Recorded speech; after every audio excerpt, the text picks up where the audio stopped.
There is a type of Aiptasia with two main characteristics. First, it is unattractive, with a clumsy shape and dull, dark colors that are immediately off-putting. Second, it has a strong adaptability to environments, thriving with just a little light, not picky about water quality, and easily spreading around. Most corals cannot outcompete it. It is even capable of outcompeting many other corals in terms of stinging. This is the genus Aiptasia, but I prefer its nicknames, Devil's Hand and Trash Anemone.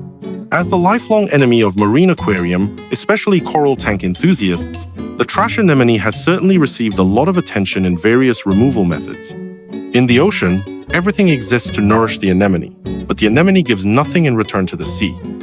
The trash anemone in a marine tank is as annoying as blackbeard algae in a freshwater tank. This is no ordinary aquarium nuisance. It's time to fight back with heavy artillery. We've compiled 9 widely circulated methods for removing trash anemones, and we believe they'll bring unlimited joy to these pests. This experiment took our team 2 months to complete. If you find it helpful, don't forget to follow us. The methods we've tested include manual removal, boiling water, white vinegar, lasers, Aiptasia killer chemicals, Chelmon rostratus, Rhynchosonetes durbanensis, peppermint shrimp, Berghia stephanieae. These can be roughly categorized into 2 groups, the physical and chemical group and the biological group. Let's start with the simpler and more aggressive physical and chemical methods first. Manual removal is probably the first instinct for most people. Just grab a pair of tweezers and pull it out, right? Why bother with anything else? The problem is, when the trash anemone is threatened, it retracts. That's not all. Its growth spots are often in tricky places, like crevices in live rock, coral skeletons, or water inlets, which makes removal even harder. Combined with its ability to retract, this makes it tough to clean thoroughly. Plus, trash anemones are incredibly resilient, so if it's not removed properly, it can easily regenerate or even spread more baby anemones. And that doesn't even cover the awkward angles where you can't reach it. So most of the time, this method doesn't work well. This method isn't very effective. Manual removal. Ease of use 5 points. Convenience 3 points. Effectiveness 1 point. Environmental safety 5 points. Operational safety 5 points. Cost effectiveness 5 points. Overall rating, it's all about luck. Boiling water. In theory, it has high feasibility. Boiling water can directly cook the trash anemone. However, in practice, it's not very effective. If too much water is used, it can damage surrounding organisms and even affect the overall tank temperature. If too little is used, it often fails to kill the trash anemone. Some hobbyists have reported that after applying boiling water, one large anemone turned into a bunch of smaller ones. Additionally, boiling water has the same issue as manual removal in hard-to-reach areas, and there's also the risk of burning yourself or other creatures. In terms of ease of use, it scores 4 points. For convenience, it's 3 points. Its effectiveness is quite low at 1 point. Environmental safety and operational safety both score 3 points. And cost effectiveness is 5 points. Overall, this method is not recommended. This is probably the most fun method in the physical and chemical group.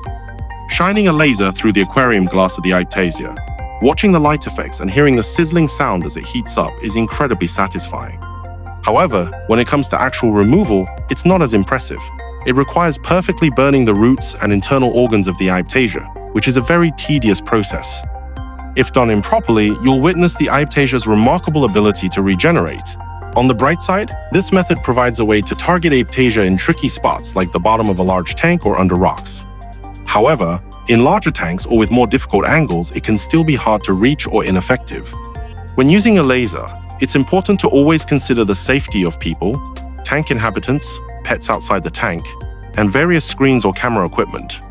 In terms of ease of use, it scores 3 points. Convenience is 2 points. Effectiveness is 3 points. Environmental safety is 3 points. Operational safety is 1 point.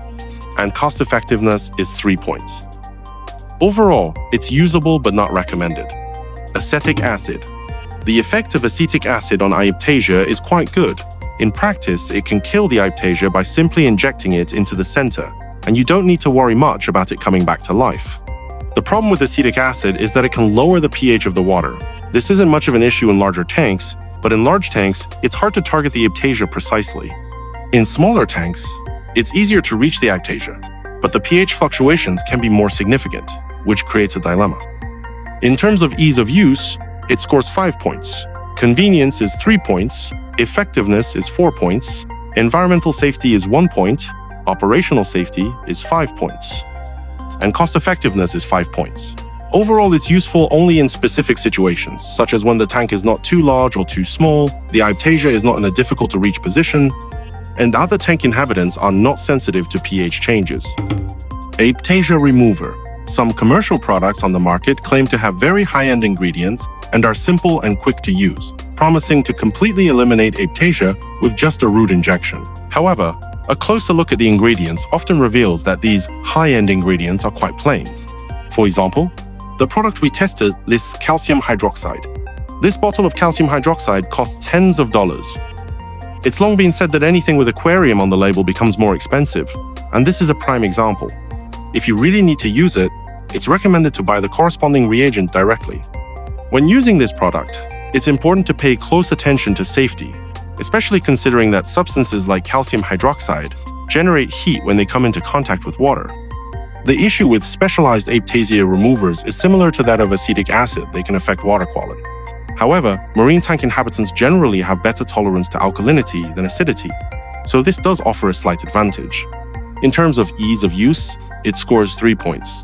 Convenience is 3 points. Effectiveness is 4 points. Environmental safety is 3 points. Operational safety is 1 point. And cost effectiveness is 4 points, assuming the corresponding reagent is chosen. Overall, it's reasonably effective, but it requires a certain level of expertise from the user. As we can see, while the methods in the chemical and physical category are all straightforward in principle, they either have limited effectiveness or come with many constraints. They're best suited for diligent hobbyists who are both patient and willing to put in the effort when the right opportunity arises. Next up are the 4 members of the biological group, whom I affectionately call the Aiptasia Avengers. Each one possesses unique skills, has their own secret techniques, and displays unmatched determination and patience. Watching them work is truly a pleasure. Chelmon rostratus is a strikingly beautiful and agile little fish, but it's also one of the more difficult species to care for. Many arrive in poor condition and die shortly after being added to the tank. And even when you buy a stable individual in decent condition, you still face issues like picky eating. Not only is it finicky and hard to accept artificial food, but each individual has its own preferences. Whether it will eat Aiptasia, coral, or even starve itself, all depends on luck. The one we got prefers bristleworms, and it's almost finished off all the worms in the tank, while completely ignoring the Aiptasia. There are reports of individuals that love eating Aiptasia, some even feeding on coral and ornamental sea anemones, but we've never encountered those, so it's really all about luck. Ease of care, 2 points. Convenience, 5 points. Effectiveness, depends on luck. Environmental safety, depends on luck. Operational safety, 5 points. Cost effectiveness, depends on luck. Camel shrimp and Lismata wordamani, while their patterns may seem to be reversed, actually show similar experimental results, so they'll be discussed together.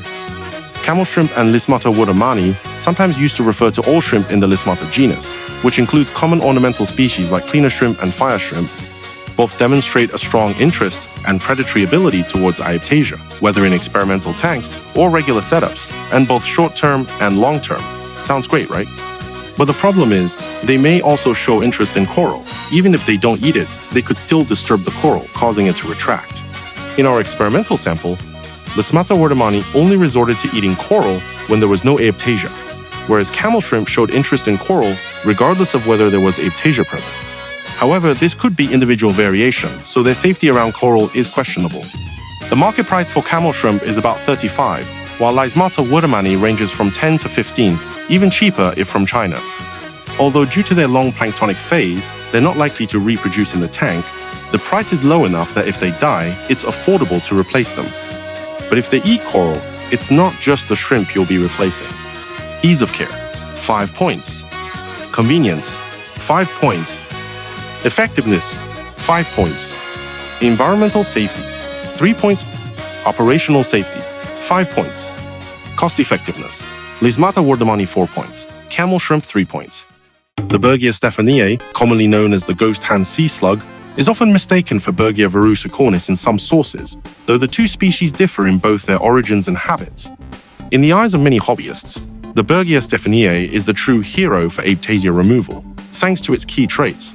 It's easy to care for, just place it in the tank and it's good to go. Easy to breed, hermaphroditic, so 2 individuals are enough to breed, and the process is self-sustained, and it has a very specific diet-only eating Aiptasia. Additionally, it has toxins that make it hard for other tank inhabitants to predate on it. These advantages have been verified in our experiments, but there are some additional perks as well. Although the Berghia stephanieae has a fairly plain appearance, observing its behavior such as moving, hunting for food, and reproducing can be quite entertaining. Watching the slugs chase down and swallow Aiptasia is very satisfying and even relaxing. It's a great species to keep even as a display animal, not just for its utility. However, it's not without its flaws. The fact that it has a very specialized diet is both a strength and a weakness. Once the Aiptasia population in the tank is nearly eradicated, the Berghia stephanieae population will collapse because they cannot continue to survive without Aiptasia to eat. If there are any missed Aiptasia or new live rock is introduced, it's likely that you'll need to buy more Berghia and wait another month or 2 for them to reproduce. This brings up another issue. Considering how small and fragile these invertebrates are, they're quite expensive. Currently, they cost between 40 to 100 yuan each. For long-term cost-effective use, you would need to cultivate Aiptasia specifically to feed them. Fortunately, Aiptasia can thrive just with light and good water quality, making it possible to keep them in an algae tank where they don't become an eyesore. However, if you don't have an algae tank, this can become awkward. Raising the slugs just to eliminate the problem of raising the slugs seems a bit counterintuitive. For the Berghia stephanieae, ease of care is rated 4 points, convenience 5 points, effectiveness 5 points, environmental safety 5 points, and economic viability 4 points if breeding is possible. If breeding isn't an option, its economic viability drops to 2 points. Here is Fishboy's experimental verification of some commonly circulated methods for removing Aiptasia over the past 2.5 months. In general, while the physical and chemical methods are simple and direct, they come with many limitations and are not very long-lasting. If possible, we still recommend the biological methods. Biological methods may require some adjustment, but they tend to be more sustainable, and the process itself offers a lot of additional enjoyment. Ultimately, it's all about personal preference. If you want to avoid hassle, choose the biological methods. If you don't want to care for the corresponding organisms, go for the physical or chemical methods. During this experiment, we encountered many tips that players have tried or heard of, but most players don't have the resources to verify all these methods themselves. So, we took the time to experiment and verify them, providing you with a relatively comprehensive reference in just 10 minutes. We will continue to conduct more such experimental investigations to help everyone cultivate aquariums scientifically.